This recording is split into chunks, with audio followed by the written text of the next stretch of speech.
Olá, investidores! Hoje nessa live eu vou dizer para você o que é investimento, como você pode fazer e qual que é os primeiros passos que você pode estar dando para estar investindo de verdade. Então, vamos lá. Bom, vamos começar dizendo o que é investimento de fato, né? Bom, você pode ter ouvido falar sobre que investimento é você colocar o seu dinheiro para trabalhar por você. Bom, não está errado. Porém, a gente precisa ter uma ideia do que é investimento de fato. Investir é quando você pega um recurso seu, então não precisa ser necessariamente dinheiro. Investir não se baseia só em dinheiro, mas em recursos que você tem. Então, quando a gente fala de recursos, é algo que está ligado ao seu patrimônio. Então, quando você pega um patrimônio, algo do seu patrimônio, né, um recurso, coloca ele armazenado, inserido em algum lugar por um período, então você tem seu recurso, você deixa armazenado por algum período, e depois desse período você começa a retirar um lucro, aí sim você fez um investimento. Então vamos colocar aqui de exemplo, um exemplo bem simples, que eu acho que vai ser muito bom. Vamos supor que você tem um carro e você não está dirigindo no momento, e ele é um recurso seu. E você pega ele e empresta para o seu amigo que vai fazer o Uber. Então esse teu amigo ele faz um Uber e depois de um mês ele vai te pagar um aluguel. Então, aqui você fez um investimento com o seu recurso, que foi o carro. Você pegou o carro, deixou com seu amigo durante um período. Depois desse período, seu amigo te pagou um aluguel. Então, ele te pagou um lucro, né? Uma margem ali para você. E você conseguiu retirar o seu recurso, que é o carro, mais um valor agregado ali, um valor a mais. Isso é investimento. Então, quando as pessoas falam que é colocar o dinheiro para trabalhar por você, não está errado, mas não é só o dinheiro. E quando a gente avança um pouquinho a mais, né, sobre o investimento, o pessoal tem sempre a ideia de que investimento é comprar e vender, né? A gente olha bastante na internet, nos vídeos, no Instagram, por exemplo, pessoas falando, compre ações, fundos imobiliários, títulos do governo, colocam vários ativos para estar escolhendo e comprando. Bom, quando você escolhe um ativo e você compra esse ativo baseado na, na fala de outra pessoa, isso não é investimento. Investimento é quando você investe, só que você tem consciência do que está fazendo. Então, quando você, vamos supor, tem lá um influencer e ele fala para você, compre essa ação porque ela tem um potencial de valorização por causa disso, disso, disso. Bom, e você vai lá e compra aquela ação acreditando no influenciador. Isso não é investimento, isso é especulação. Então, quando você compra alguma coisa para vender depois, é especulação. E isso não faz parte do investimento. Um outro exemplo que é muito bom também é sobre o Bitcoin. Ó, o Bitcoin ele teve uma alta. Depois dessa alta, o Bitcoin ficou popular e todo mundo começou a comprar o Bitcoin. Bom, aí você cometeu um erro. Se você comprou o Bitcoin nessa época, qual que foi o erro? Comprar com base em especulação. Então você não comprou com base no fundamento que o Bitcoin ele é uma moeda descentralizada e você não tem a inflação corroendo ali. E tem outras coisas que a gente pode estar falando do Bitcoin. Mas é que a ideia é que você comprou com a ideia de outra pessoa. Quando você faz isso, aí sim você perde dinheiro. Uma outra ideia. Vamos supor que a taxa Selic caiu e você começou a escutar o pessoal falar em comprar fundos imobiliários, por exemplo. E que fundos imobiliários são muito bons para proteger seu patrimônio, tal, tal, tal. Se você comprou aí também, você cometeu um grande erro, porque foi com base em especulação. Então, sempre que você compra algo com base em especulação, você vai perder dinheiro. Mas se você comprar algo com base em algum dado que você tenha, aí não é mais especulação. Aí sim você está fazendo um investimento de fato. Por exemplo, vamos supor que você tem lá uma ação de uma empresa, você acredita que ela tem um potencial de crescimento, porque nos últimos 3 anos ela teve um lucro considerável e ela está com uma margem de tá com uma projeção de uma margem, né, um pouquinho maior. Então, se você fez uma análise dessa ação e você viu que ela tem um potencial de crescimento, aí sim faz sentido você estar comprando aquela ação porque você acredita com base em uma análise, não com base numa especulação que algum influenciador ou alguma notícia te passou. Dito isso, vamos para uma frase polêmica que é a seguinte: se comprar e vender um ativo fosse investimento, todo vendedor seria investidor. E não é o que acontece. Ou seja, se você entra no mercado financeiro como day trade, você não está investindo. Você só está simplesmente comprando um produto e vendendo para outra pessoa. Então, day trade não é exatamente como um investidor. Por que eu digo isso? Porque você não tá criando patrimônio ali. Você está fazendo o quê? Você está pegando algo, comprando e revendendo. E isso é a mesma coisa que é a mesma coisa que agir como um vendedor, não é como um investidor. O que que o investidor pensa? O investidor ele pensa em pegar o seu patrimônio e aumentar ele, não em conseguir lucros rápidos para poder ter um ganho mais rápido. E normalmente quando você vai fazer um day trade assim, você precisa ser profissional. Se você não for alguém que está atento no mercado toda hora ali olhando, você vai ter uma grande perda com aquilo. E a gente pode citar aqui um grande investidor do mercado financeiro, que é um Warren Buffett. Ele diz o seguinte: o segredo do investimento está em comprar um ativo e segurar para longo prazo. O que isso quer dizer?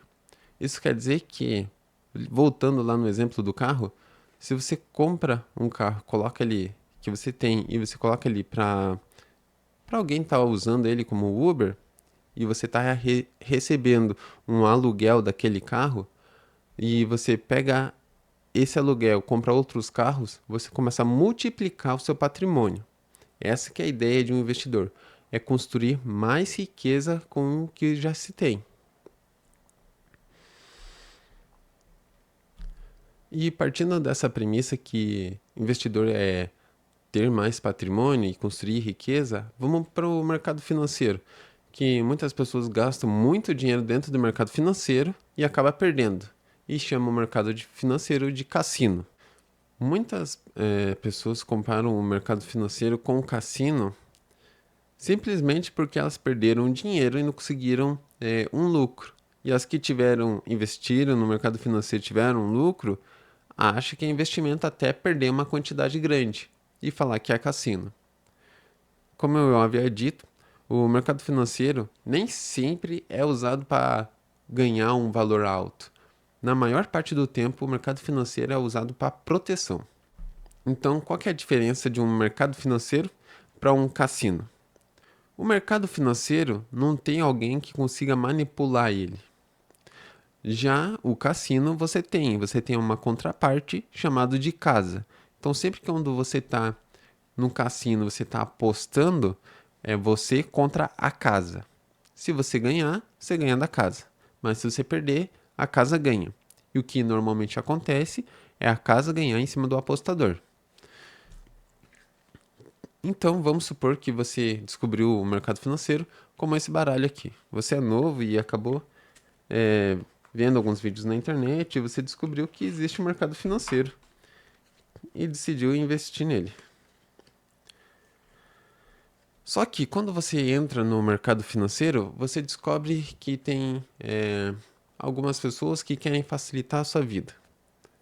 E elas falam: eu tenho um investimento bom aqui para você, que você me dá R$ 10 e depois eu te dou R$ 20. Bom, aqui você cometeu o primeiro erro do mercado financeiro, que foi encontrar um coringa.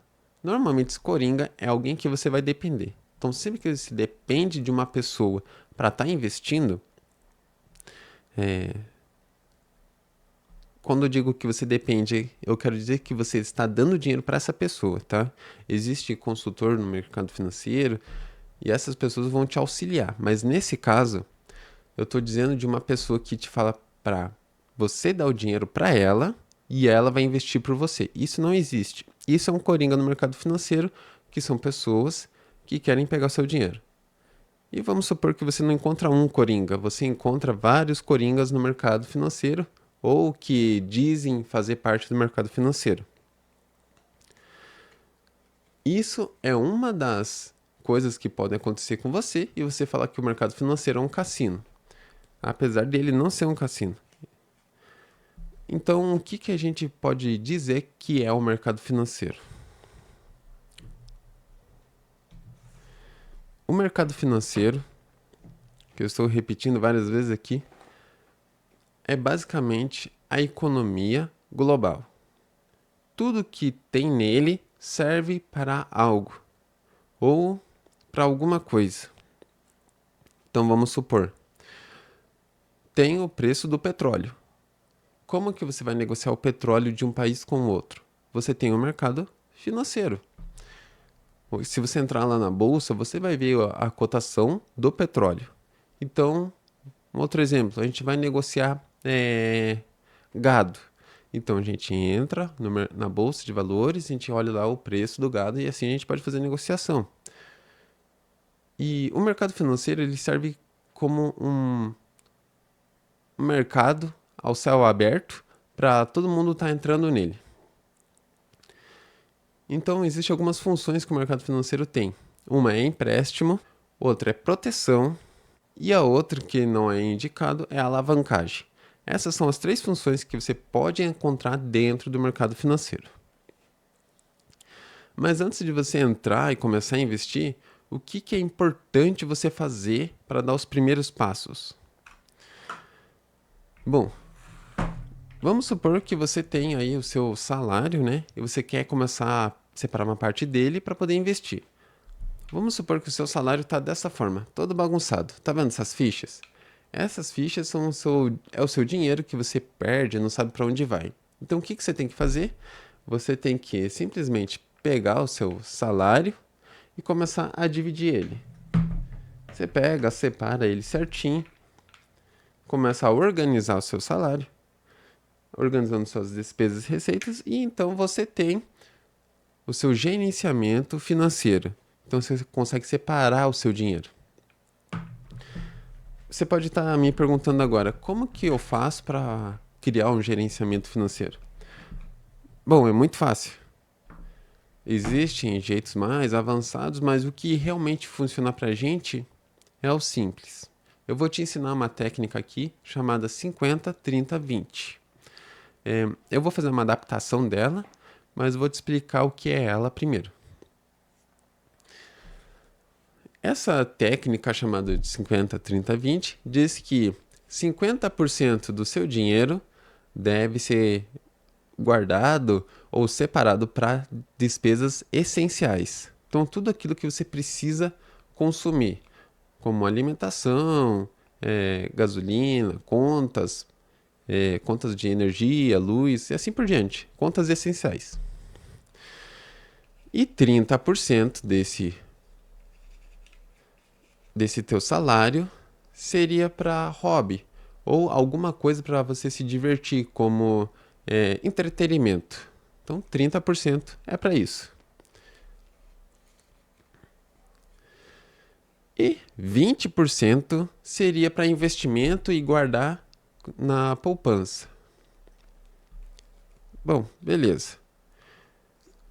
É uma técnica boa para você entender a separar o seu dinheiro, porém, ela tem alguns problemas, que é o 50%. O 50% é o que pega todo mundo, porque ninguém consegue gastar só 50% com gastos necessários, né? Que a gente coloca que são gastos necessários.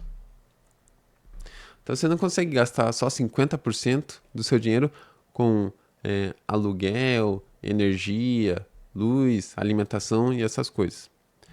Então agora eu vou te dizer como você realmente pode separar o seu dinheiro. Primeiro você vai precisar de um papel e uma caneta e você vai fazer o seguinte: você vai pegar, eu indico você fazer isso por 3 meses, que daí você tem uma base de dados para analisar. Mas fazendo em um mês você já vai ter uma ideia. Então você pega o seu papel e caneta e você vai escrever. Você vai escrever o que, quanto, você vai colocar a data e o porquê. Como que funciona? Vamos supor que você corta o cabelo todo mês. Então você vai escrever lá. O que? Corte de cabelo. Quanto? Ah, R$ 30, 40. Daí você coloca a data e o porquê. Ah, o cabelo ficou grande e eu vi que todo mês eu corto ele. Você escreve o porquê você fez aquilo. Beleza, daí você vai continuando. É uma planilha. Você começa a montar ela. Então, você fez outro gasto lá. Você foi na padaria, comprou uma coxinha. Daí você coloca, coxinha. Quanto? Ah, foi R$ 5. Coloca a data e por quê? Ah, senti fome que eu tô no caminho do trabalho para casa. Independente, você coloca lá o motivo que te fez comprar aquilo.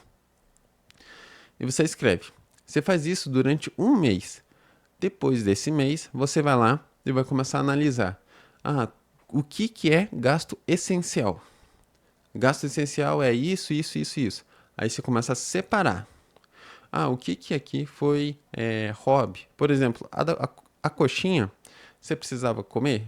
Não necessariamente, porque teoricamente seria, nesse caso, né, nessa situação, você comeu a coxinha, mas você ia voltar para casa e mais à tarde você iria jantar. Então, foi necessário? Talvez não. Então a gente coloca ali como dentro da parte de hobby ou diversão, gastos em geral, mas que não é necessário.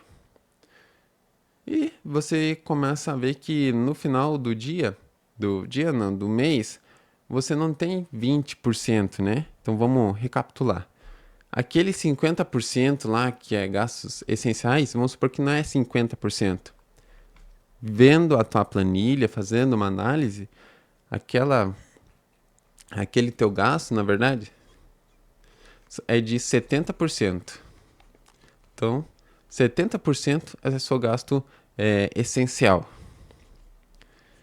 E depois a gente vai ver que, na verdade, você gasta 20 com diversão, hobby ou coisas que não são essenciais.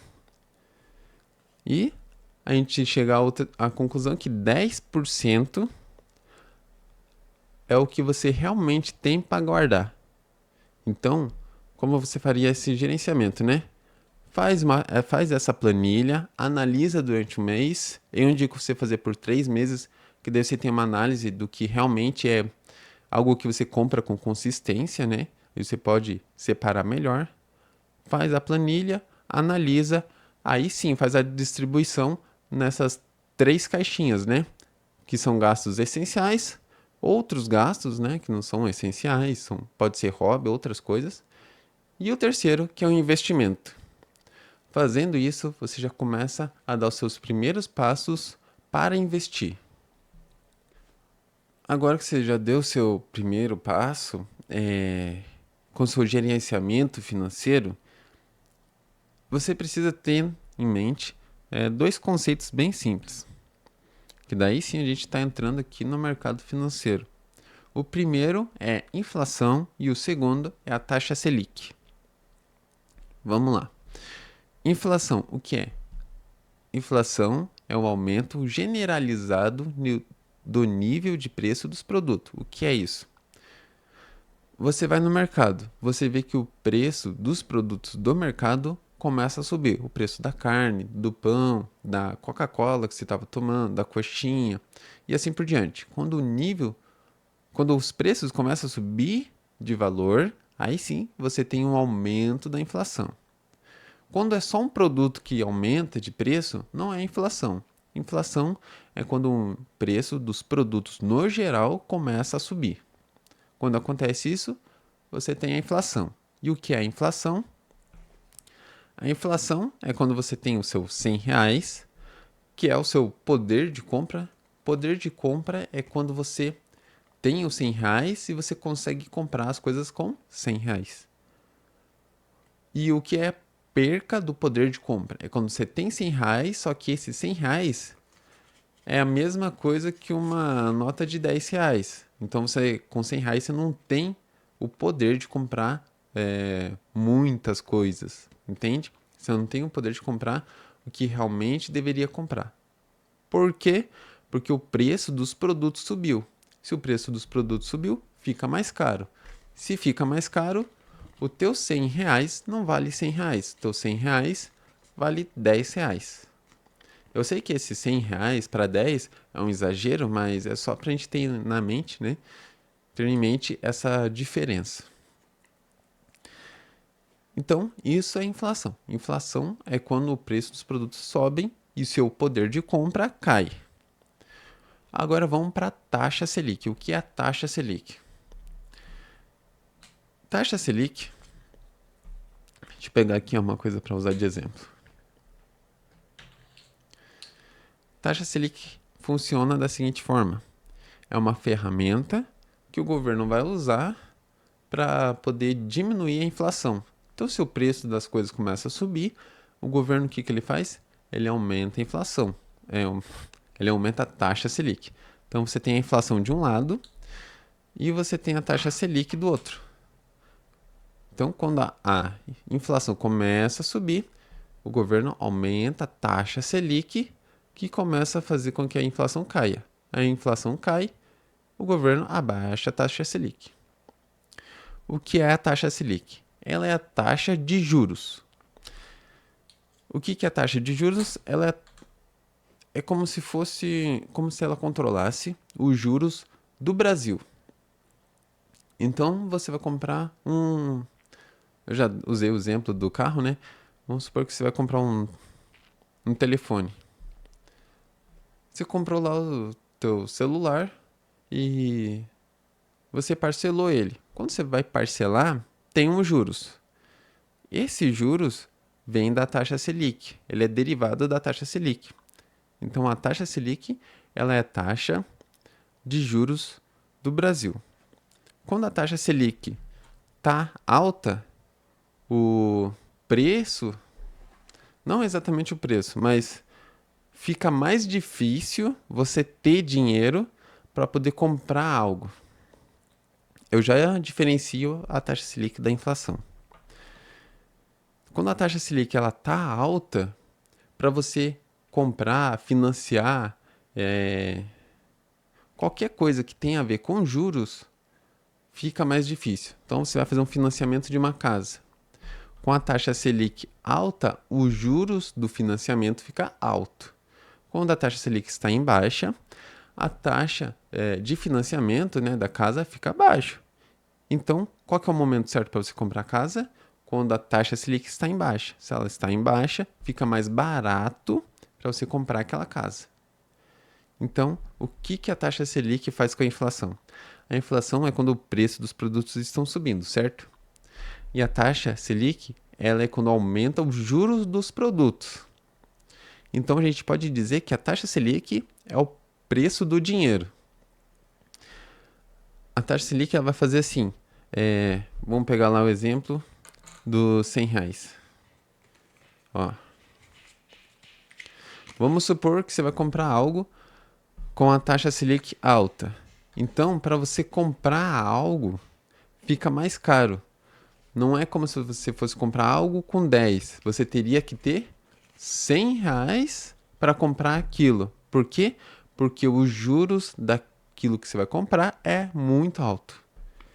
Então, se de um lado a gente tem o poder de compra que cai e do outro a gente tem o dinheiro sendo valorizado, então o que acontece? Quando os juros sobem, a inflação, o preço das coisas fica mais barato. Por quê? Porque ter dinheiro ficou mais difícil. Entende? Então, se antes, quando a taxa Selic está baixa, fica fácil você comprar alguma coisa porque os juros são baixos. E o que acontece? A inflação sobe. Por que sobe? É um pouco da lei da oferta e demanda. Mas a gente não vai entrar nisso aqui. Então ela sobe e o governo, para controlar, sobe a taxa Selic. E assim o governo começa a controlar a inflação. Então a inflação desceu, Selic abaixou, inflação subiu, Selic subiu. E assim, ó, eles vão mantendo a inflação junto com a taxa Selic controlada. Então, eles controlam a inflação pela taxa Selic. Essa foi um dos primeiros conceitos, né, que você precisa entender para começar a investir. Por quê? Porque quando você vai investir, você tem que saber que o seu dinheiro, hoje, na poupança, por exemplo, ele vai ser perdido.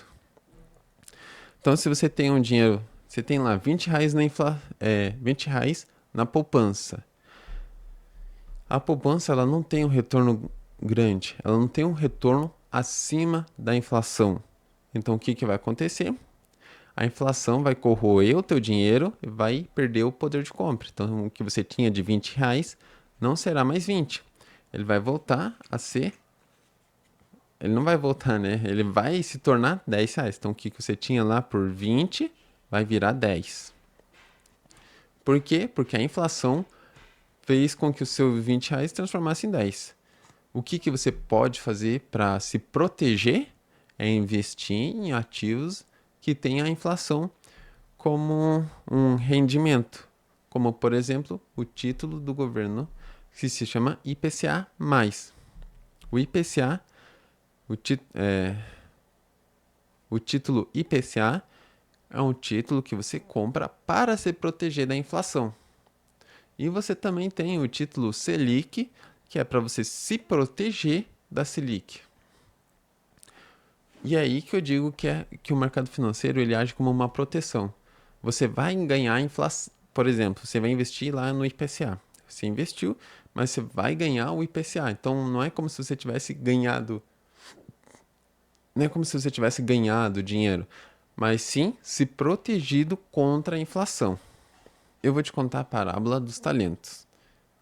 Ela diz o seguinte: existia um mestre. Esse mestre ele tinha seus 3 servos que ajudavam ele no trabalho e trabalhavam para ele. Só que um dia esse mestre ele falou que iria sair numa viagem e para isso ele deixou para esses 3 servos uma quantidade de dinheiro. Então, para o primeiro ele deixou uma moeda, para o segundo também deixou uma moeda e para o terceiro uma moeda também. Quando esse mestre saiu para sua viagem e depois que ele voltou, o primeiro servo dele conseguiu duplicar essa moeda. O segundo servo conseguiu também duplicar essa moeda. Porém, o terceiro servo não conseguiu duplicar a moeda. Por quê? Porque ele pegou aquele dinheiro, enterrou e quando o mestre voltou, ele simplesmente foi lá, desenterrou aquele dinheiro e deu de novo para o seu mestre. O que aconteceu? Esses 2 servos, né, que conseguiram multiplicar o seu dinheiro, tiveram algumas conquistas junto com o mestre, ganhando alguns benefícios. Já o terceiro não conseguiu esses benefícios e foi visto como um mau servo. Por que isso aconteceu? Porque ele deixou o dinheiro guardado, não conseguiu pegar o dinheiro e investir. E a gente vê muito isso no mercado financeiro. Então, quando você tem lá um exemplo, né? Você tem a sua avó ou algum familiar, né? Que tem mais tempo de experiência, que tem mais idade. O que eles faziam? Eles pegavam o dinheiro, colocavam na poupança ou simplesmente guardavam embaixo do colchão. Por quê? Para guardar o dinheiro. Porém, aquele dinheiro ele ficava estagnado, ele ficava parado, ele não rendia nada. E o que acontecia com aquele dinheiro? Se ele não rendia, ele ficava parado. E o que acontece se você deixar o seu dinheiro parado? Ele perde o poder de compra. Então, olhe essa parábola, né, que eu acabei de contar para você, e não seja como o terceiro servo.